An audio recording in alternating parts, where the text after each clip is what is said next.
I didn't really have a question. I have a story, I guess, leading up to a question. I woke up really early one day, and I wanted to think of a trip I could go on. Something just cheap and easy and quick.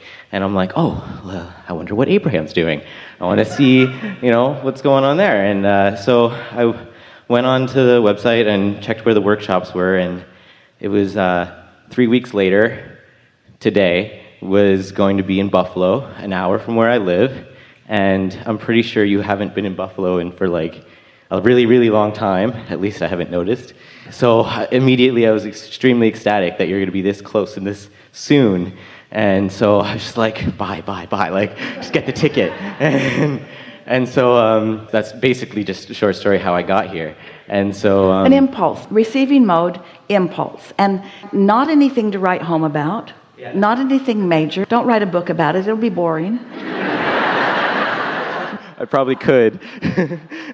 Yes, but an impulse that led to something. And wasn't it satisfying when you woke up with the feeling and then got the next thought, then the next thought, and then found satisfaction? That was satisfying, wasn't it? Yeah. And looking back again, also, I could just see the perfect timing of it all. Just the fact that I was just in that spot to think of it at that time. And anyway, so knowing that I was coming here, I'm like, oh God, I really want to be in the hot seat, because who doesn't? That person over there doesn't want to. Getting ready to be ready to be ready to be ready to be ready to be ready. And so apparently you're ready. And so I'm thinking to myself, well, what am I going to ask? Like, I had no idea what I wanted to ask, and I had listened to your stuff for about 6 years now, and I feel like I know almost any response that you might give me to any question. Because we only have one answer. Yeah.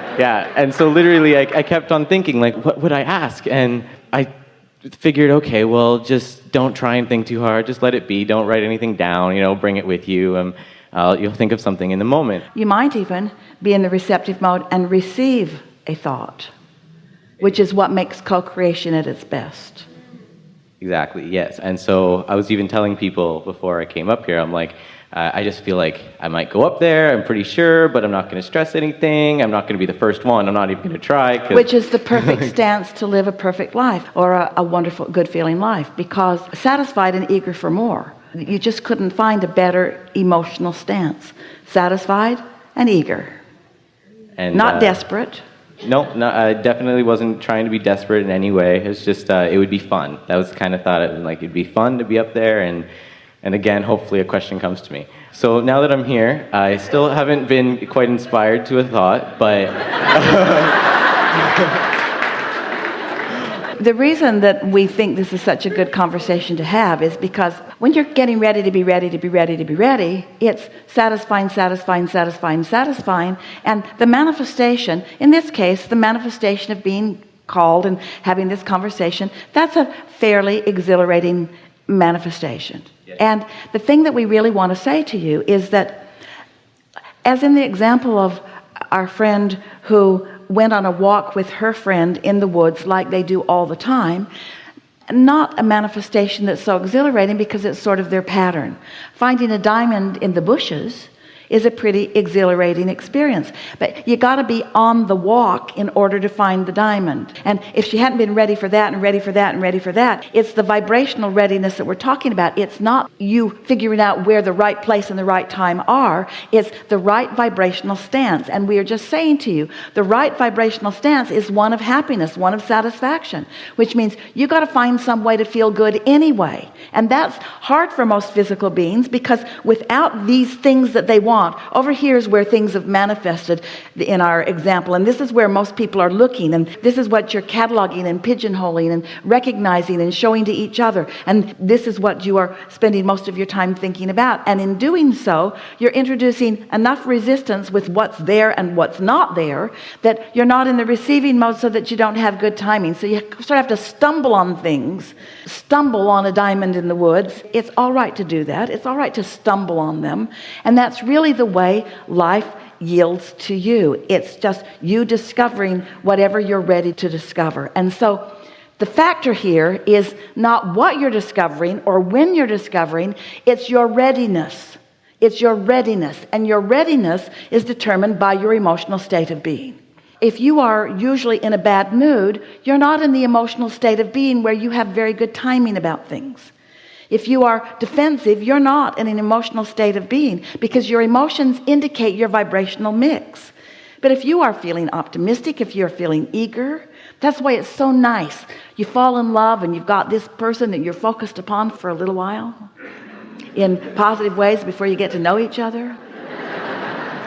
And in that exhilaration, all kinds of things start lining up for you, because you have an object of attention that is sort of holding you in the receptive mode. We just want to say to you, you have the ability to put yourself in the receptive mode, and you have the ability to milk it and stay there longer until before long you've flipped your vibrational mix. Then you're more ready for more things. And that's why you look at someone who's on one of those tracks and you say, you are so lucky. And often from your not tuned in perspective, you assign reason for their success. Oh, you inherited it, or oh, you were just lucky. You don't let yourself explain to yourself the real reason, and this is the real reason. You found some way to be in a receptive mode where you've got particularly good timing. And as you started noticing that you had particularly good timing, your timing got even better. So you rendezvous more frequently with more of the things that you do want. And then, of course, it gets easier and easier, doesn't it? It's not difficult, if you're living a lovely life, to focus upon the loveliness of your life. But you know, there are some people who are focusing really lovely lives in one aspect, and they still complain about the stuff and before long, the loveliness just sort of dwindles away.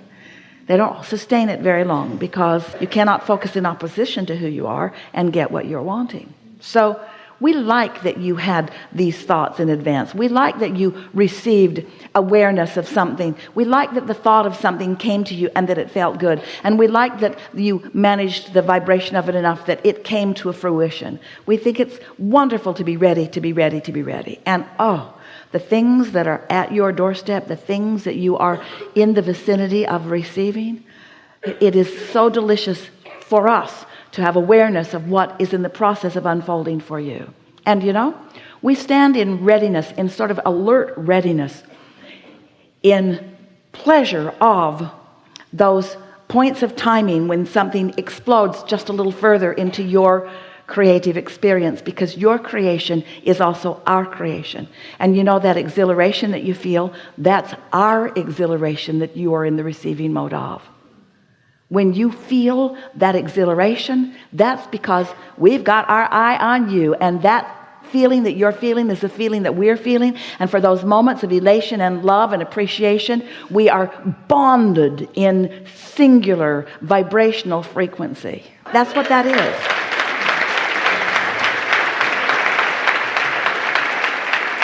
I'm almost like shaking from it, but it's funny how you talk about timing so much, and well, today specifically you talk about timing so much. And while you were speaking, it was like I got reminded of a question that I had thought of earlier, but as you're speaking, you're telling the answer of it, and so I don't need to. Because everything that you ask for is always active in your vortex. And so when you're tuned in to this energy of source who has been dwelling with your vortex, then you're in the place where not just the question, but the answer comes fully into your experience. And that's what satisfaction is. In fact, that's only what satisfaction is.